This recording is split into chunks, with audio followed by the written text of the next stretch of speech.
Do I need to speak Japanese to buy a house in Kyushu? Sounds like one question. It is actually two, and this channel keeps seeing people answer the wrong one. Question 1. Can you live happily in Kyushu without fluent Japanese? Question 2.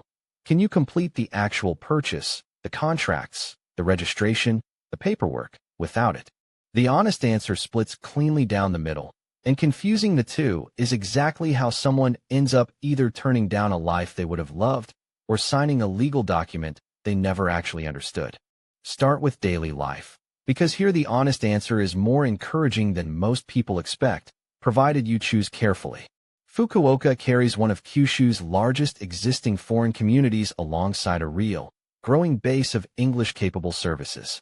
Beppu, home to Ritsumikan Asia-Pacific University's nearly 50% international student body, is repeatedly described by residents as comparatively easy to live in without fluent Japanese, a rare claim anywhere in rural Japan. Nagasaki carries roughly 2 centuries of practice welcoming outsiders as Japan's only historic window to the world. And across Kyushu generally, national health insurance stays open to mid- and long-term visa holders, with English-capable clinics becoming more common by the year. None of that requires fluency. It requires picking a community that has already done the work of becoming approachable, rather than assuming any random rural town will be equally easy.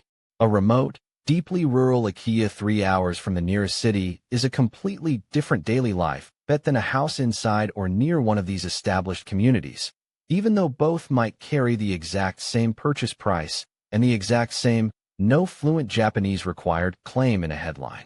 The purchase itself is a different problem, and pretending otherwise is where people get hurt.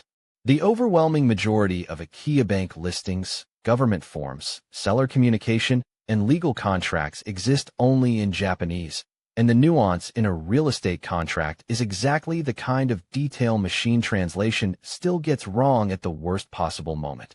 The judicial scrivener who registers your ownership transfer works in Japanese by default. A local agent negotiating on your behalf works in Japanese by default. This is not a Kyushu-specific problem, and it does not disappear because you chose an internationally friendly city to live in afterward. Even a straightforward Akiya bank purchase, not a complicated inheritance case, still runs through a municipal office that expects Japanese, a seller who may have never dealt with a foreign buyer before, and closing documents written in formal, legally precise Japanese that a phrase app will not reliably parse. The transaction and the lifestyle are 2 separate systems, and only one of them cares whether the surrounding town speaks English. The realistic solution is not learning fluent Japanese before you buy. It is paying for the right help. English-language Akiya bank aggregator sites now exist specifically to surface listings without requiring you to read Japanese government portals directly. Bilingual real estate agents and judicial scriveners experienced with foreign buyers exist precisely because this gap is common enough to build a business around, translating not just the words in a contract, but the legal weight behind them. Budget for that help as a real cost of the purchase, the same way this channel insists on budgeting for inspection and renovation, rather than treating translation as an optional extra you might skip if the seller seems friendly enough. It is a modest line item next to the price of the house itself, and it is cheap insurance against misunderstanding a clause about property boundaries, inherited rights, or repair obligations buried in language a translation app quietly smooths over instead of flagging. So, do you need to speak Japanese to buy a house in Kyushu? To live there happily, in the right city? Not necessarily. And this channel has covered several Kyushu communities where that is genuinely true today. To sign the contract, register the title, and understand exactly what you agreed to. Yes, effectively, unless a qualified bilingual professional is standing between you and the paperwork. Anyone selling the fantasy that the whole process requires 0 Japanese and 0 professional help is skipping the half of the story that actually protects your money.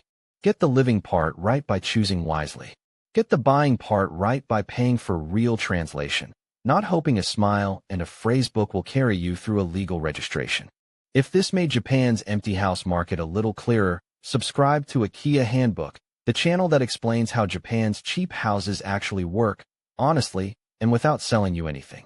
There is also a free guide waiting in the description, the Akiya Buyer's Starter Guide, How to Buy a Cheap House in Japan Without Getting Burned.